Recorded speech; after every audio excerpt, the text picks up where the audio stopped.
આજે હું ભરથું બનાવવાની છું, કાઠિયાવાડી સ્ટાઇલમાં બનાવવાની છું। એના માટે આ રીતે મેં રીંગણને વચ્ચેથી કાપ મૂકી દીધેલો છે બધી સાઈડથી, એટલે જો કોઈ ખરાબ હોય તો આપણે એને ખ્યાલ આવી જાય। અને આ રીતે લસણ છે અંદર ભરી દેવાનું છે આપણે લસણની કળીઓને, લસણ ફોલીને એની કળી છે બધી અલગ અલગ। જેટલું તમારે લસણ ખાવું હોય એટલું તમારે લસણ એડ કર્યું છે અંદર। પછી તમારે મરચી નાખવાની છે અંદર આ રીતે, જેટલું તમને તીખાશ ખાવી હોય ને તે રીતે મરચાં પણ અંદર તમારે મૂકી દેવાના છે। અને આ આદું છે છોલી લીધેલું છે, તો તમારે આદું પણ આ રીતે અંદર, લસણ આદું અને મરચાં ત્રણેય વસ્તુ તમારે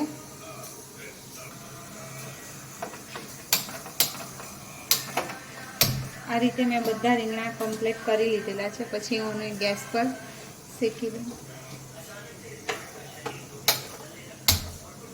આ રીતે આપણે પછી એને ગેસ પર શેકી લેવાના છે। અને એમાં ટામેટાં,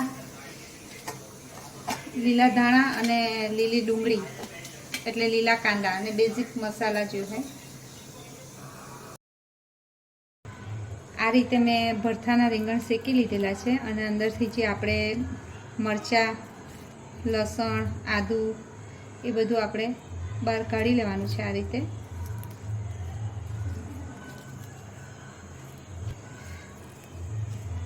આ રીતે આપણે બધું કાઢી લીધું છે અંદરથી, કારણ કે આ જે બાફેલ શેકાઈ જાય છે ને ગેસ પર, એમ તો ઓરિજિનલ રીતે કાઠિયાવાડીમાં ચૂલા પર શેકવામાં આવે છે, એટલે લસણ અને મરચાંનો ટેસ્ટ શેકાયેલો બહુ સરસ આવે છે। આ રીતે તમે શેકીને પછી એને આ રીતે ખાંડણી દસ્તામાં તમારે વાટી લેવાનું છે, તો એનો ટેસ્ટ કંઈ અલગ જ આવે છે। જેમ આપણે મિક્સીમાં પીલીને નાખીએ છીએ એના કરતાં આનો ટેસ્ટ અલગ આવે છે, શેકાયેલા ટેસ્ટ આવે છે। આ રીતે બધા કાઢી લેવાના છે આપણે।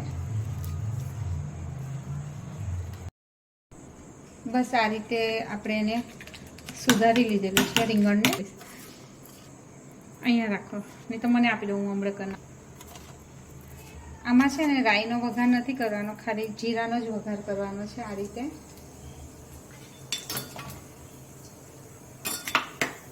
પછી કાંદા, સૂકા કાંદા છે, પછી ટામેટાં,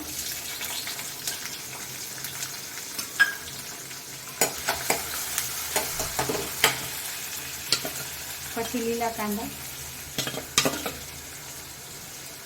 ધાણા પણ અંદર જ એડ કરી દીધેલા છે આપણે, ધાણા અને લીલા કાંદા છે। બસ પછી આને આપણે ઢાંકીને મૂકી દેવાનું છે, ત્યાં સુધી આપણે આ જે રીંગણ આપણે ચોપિંગ કરી લીધેલા છે બરાબર, આ રીતે રીંગણને એકદમ જ ચોપિંગ કરી લેવાના છે। થઈ જાય પછી તમારે એની અંદર હળદર, બેઝિક મસાલા નાખી દેવાના, મીઠું, સૂકું મરચું અને જે આપણે આદુ મરચાં લસણ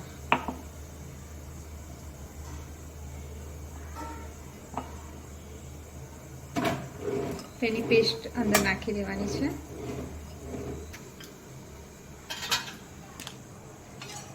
પછી થોડુંક તેલ નાખી દેવાનું અંદર, એને બરાબર મિક્સ કરી દેવાનું છે।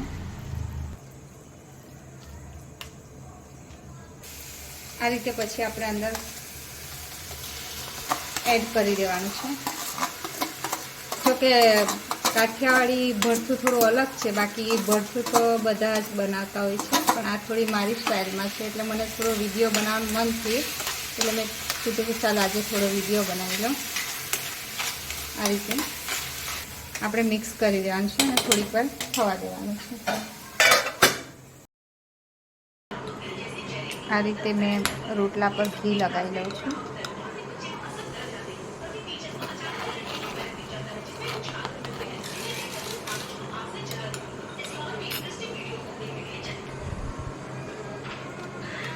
આ રીતે છાશ, ભરથું, કાંદા, કાઠિયાવાડી અથાણું એ મારી મમ્મીએ બનાવ્યું છે, અને આ રીતે રોટલો। આ તૈયાર થઈ જાય છે આપણી ડીશ.